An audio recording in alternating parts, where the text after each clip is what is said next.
Hi, Felix. I have a question for you regarding the driver for process intelligence, which often seems to be robotic process automation. And that's, to me, would give a very narrow view, a narrow set of objectives. Why should clients look beyond RPA?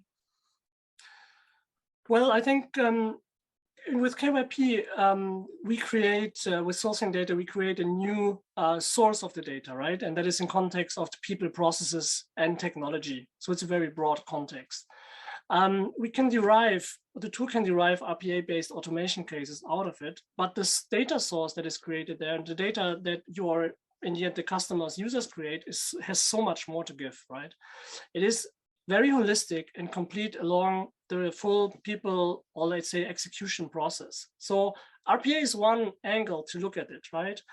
So robots. So, however, it might not always be the case with the most or highest potential, right? If you look at an RPA case, it's not always the highest potential. So, and additionally to that, an inefficient process is still inefficient when it's replaced by a robot, right? So, from my point of view, it's important to look from all angles to the data, right? From operational measures to what is there in standardization potential, and also on automation potential, which includes RPA, but there are also other technologies outside to look at automation more, or say, let's say, sophisticated models like IPA, so intelligent process automation, for example.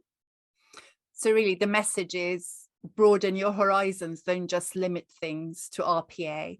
Another thing that I often hear is references to top-down or bottom-up approaches. What do those terms mean in this context, and which is better than the other, if that's indeed the case? Yeah. Well, there is none that is maybe better or so. Actually, in the end, you need both, right? So, however, I think the, let's say, almost traditional way of sourcing automation potential is rather bottom-up.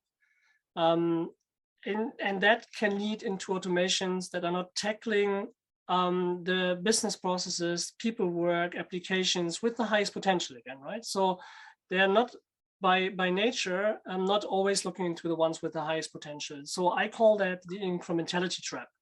It's a trap that you can tap into because you are then looking into the most obvious cases that may only have an incremental impact.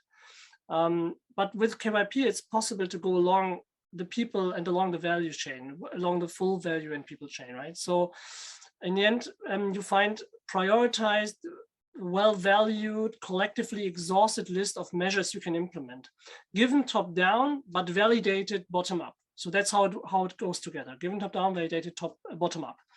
And yeah, this is how I see and we see our customer scale in the end, right? With both, but really coming from another angle and looking at the full data source. Thanks, Felix. You're welcome.